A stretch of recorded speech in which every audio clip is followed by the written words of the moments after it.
This is what I wish I knew before I moved to Japan. First up, the rumors are true, okay? If you are planning on moving to Japan, you've probably done a bunch of research, and everything that you've seen about finding an apartment as a foreigner in Japan are true. Unfortunately, it is extremely hard to find an apartment over here that is foreigner friendly. Landlords are really discriminatory in Japan, and gonna go ahead and call some of them racist. Now, I personally got lucky in my apartment hunting journey. I found a landlord who is also a foreigner. I found a big apartment that is 3 bedrooms. It is very affordable, very cheap price, but I'm lucky. I'm rare, okay? It's not easy to find affordable housing here, and it's not easy to find housing with a landlord that is willing to rent if you are not Japanese. And just to give y'all an example, I have a friend who lives in Japan and who is also a Black woman, and she was at the realtor office. And how about the realtors were actively trying to convince her not to get an apartment with them, and basically telling her, the landlords are, not so open to renting to foreigners. And it's just like, you hear about these things. I heard about these things when I was doing the research, and it's not that I didn't believe people. I just thought it was absolutely so ridiculous that there were landlords who were willing to not have the extra money only because the potential tenants were foreigners. Like, you were willing to be so stubborn in your idea of not wanting to rent to foreigners that you're gonna lose out on money. Like, it just seemed so unfathomable, but it's true. There's a lot of xenophobia and racism and discrimination in Japan. And furthermore, Japan does not have discrimination laws. Not like we do in America. If someone's not going to rent to you because you're a different race or whatever, that shit will be all over the media, people blasting it all over TikTok, Instagram, on the news. But in Japan, there's quite literally nothing you can do. You can get upset about it, you can talk about it, but I don't want to say that nothing will change. Things have gotten better, especially when I've talked to people who have been here for like 20, 30 years. Things have gotten better, but Japan moves very slow. And unfortunately, I don't think in my lifetime I'll ever see it where Japan will be completely foreigner friendly. Everything, restaurants, housing, marriage, everything. Unfortunately, that will be a long time before that happens. So yeah, just these are some of the realities you're gonna have to deal with when you move here. It might be negative, it might be, whatever, but I don't want to sugarcoat anything for you guys. These are the realities that you're going to have to face. So just be prepared for that. Next thing I wish people would have told me is that, and this doesn't apply to just Japan, this applies to any and everything that you do in life. Where there's a will, there's a way. If you want to make something happen, you can make it happen. I wanted to move to Japan. I was broke. I have no money. Of course, I had to struggle for a while, but I have a very well-paying job right now. I'm freelance, make my own schedule. I live in a nice big apartment. So it's just kind of like, if I had, done the responsible thing and waited until I had like $5,000, $10,000 to move to Japan, I really don't think I would have ever moved to Japan. You know what I mean? Like, I moved to Japan with about $1,000 in my pocket, and I made it work. Now, I'm not saying that everyone needs to be irresponsible, but also like, be delusional. You know what I mean? I was delusional. And sometimes there's nothing wrong with a little bit of irresponsibility, if that's a word. Just do it. Make it work. Make it work. I made it work. I moved to Japan with $1,000. I was able to pay my rent and my bills. Like I said, I struggled for a little bit, but now I'm not struggling. There are people that will tell you, oh, don't move to Japan until you have like $10,000. And those people are not wrong.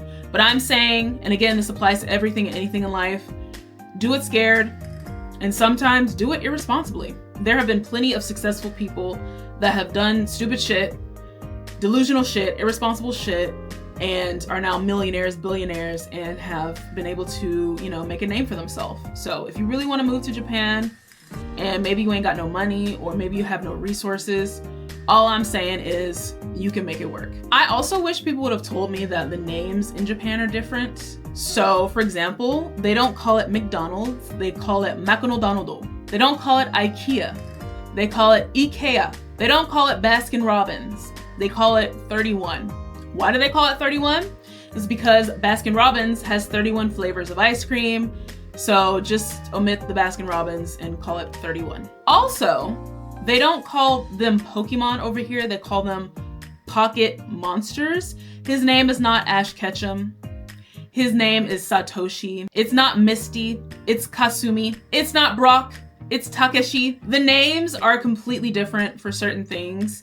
And, you know, that was a little bit of a culture shock to me. And if you guys want to see more videos of me talking about silly or serious culture shocks that I had in Japan, let me know. But yeah, little things like that, I wish I would have known before I moved. Also, when it comes to like fast food, at the Subways in Japan, not all of the Subways sell cookies. In fact, it's kind of rare to find a Subway that sells cookies.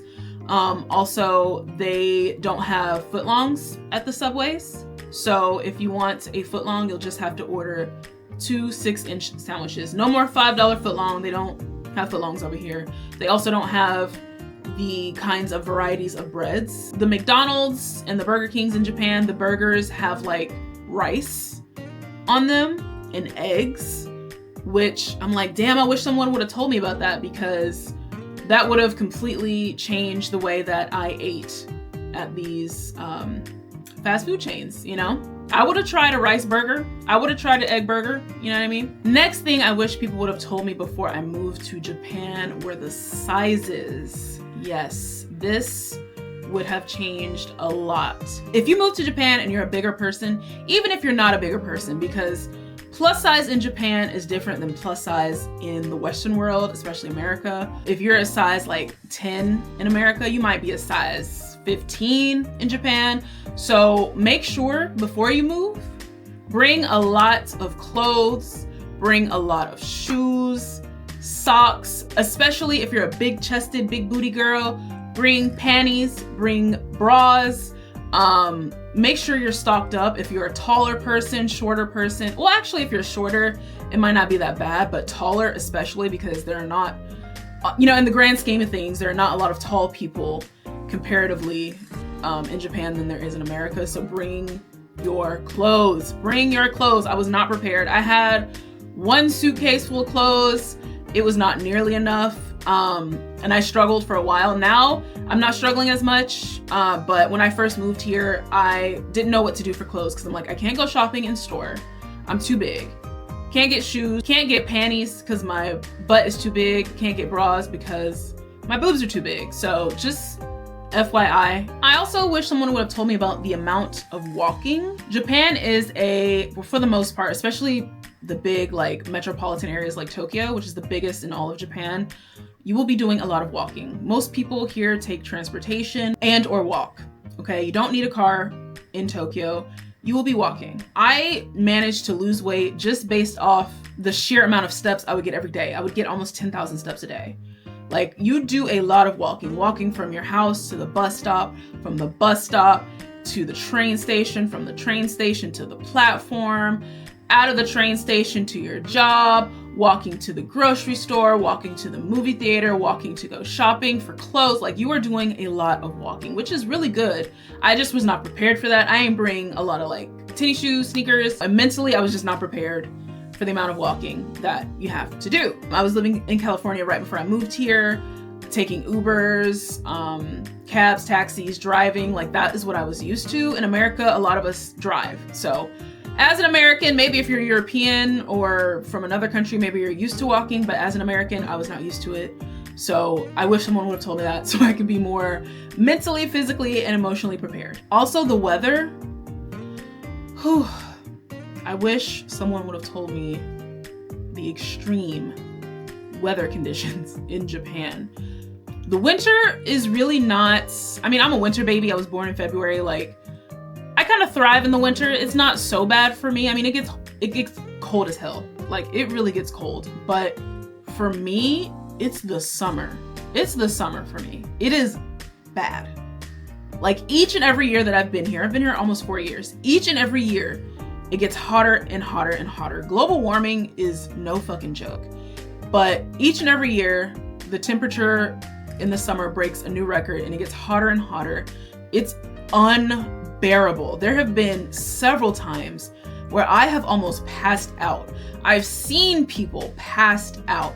It is terrible. So I will make a whole different video when the summer well, maybe before summer, letting you guys know what I do as someone who's lived here for 4 years to prepare for the summers in Japan. Because if you're a tourist and you're from a colder place, you're not gonna be prepared for it. Even if you came from like fucking Florida. I used to live in Florida, right? I used to live there for several years, so I know how hot it gets in Florida, okay? I know that it gets very humid. Florida summers are nothing compared to Japanese summers. Like, I'm not exaggerating. It is deadly hot. Now on to different topics. Let's talk about relationships and Japanese men. I wish someone would have told me that men are men, no matter where you go in the world. It doesn't matter if they're Japanese, American, European, men are going to be men. Men be menning, and I'm kind of over it. So I didn't have a whole lot of preconceived, stereotypes or anything like that about Japanese men, but, well, actually, I guess I kind of did. I figured that most of them would be kinder, more polite, basically no fuckboys, essentially. And I was wrong. I was completely wrong. There are Japanese fuckboys. Now I will say, and again, I'll probably make a whole different video about dating and relationships and stuff like that. If you guys want to see that kind of video, if it's popular enough, if it gets enough interest, I'll make a video about it. To sum it up, there are Japanese men here who view foreign women as sex objects, as easy, easy to sleep with, easy to get with, easy to manipulate. Like, I've talked about this in other videos on my Instagram and TikTok. If you're not following me there, you should, because I post more over there. But I've talked about it several times where I feel like, and actually not even feel like, because I've talked to Japanese people about this, Japanese men will approach foreign women and say things and do things to them that they absolutely would not say or do to other Japanese women. And it's like there is, because of media and, internet, entertainment, music videos and things like that, they do view foreign women as like sex objects. And so I'm not saying it's Megan Thee Stallion's fault, but if they see black women like Megan Thee Stallion shaking, throwing ass, twerking, not saying it's an excuse, but then they see a black woman like me and they're like, oh, like I've had Japanese men ask me, do I know how to twerk? I'm not kidding. This has happened. It's just like, it's annoying. And I've had men, in my dating profiles, okay, it says nothing about sex or hooking up or friends benefits. Actually, it says the complete opposite. I say that I want a serious relationship. I am looking for a serious partner. And yet and still, I will have Japanese men ask me, oh, well, can you meet today? Can you meet tonight? Can you meet now? And then I already know the answer, but I entertain it, unfortunately. And I'm like, meet for what? And they say, oh, like, can you go to a hotel? Go to a hotel for what? Sex? Blowjob? I just wish that people would have told me the men are shitty here as well. So I wish people would have told me that moving to Japan would have gotten me more in touch with my femininity. Now, I'm not saying being feminine equates to wearing makeup, getting your nails done, getting eyelashes done, wearing dresses and shit like that, accessories in your hair. I just mean that, like, since moving to Japan, I definitely have gotten in touch with my femininity more, like in my mindset. Now, yes, my name is Kawaii Coco. I like to be cute and stuff like that, but as I said, femininity is a mentality type of thing. And I've talked to a lot of other people who have said the same thing. Men getting more in touch with their masculinity here. Women getting more in touch with their femininity. So it works both ways, and I really thank Japan for that. I also wish people would have told me that the skincare in Japan is amazing. My skin has most definitely loved Japan and Japanese skincare products and Korean skincare products as well.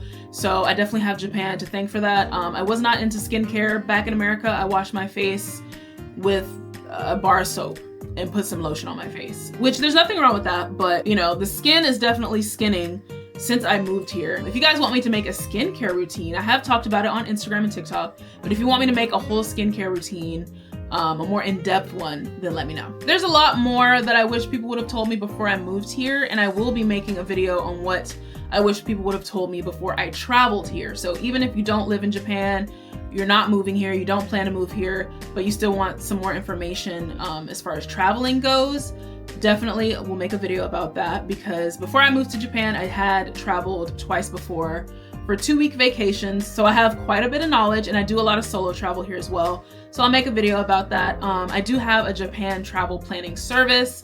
I will link my website down below if you guys want more help planning a trip here, or even just like talking about moving here. I have a video call service where we can get on a video call and talk more in depth about all that kind of stuff. Thanks guys for watching my Japan videos.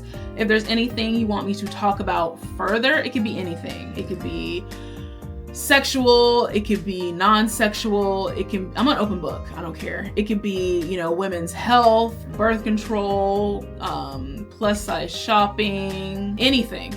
Let me know, and I will see you guys in the next video. Jane!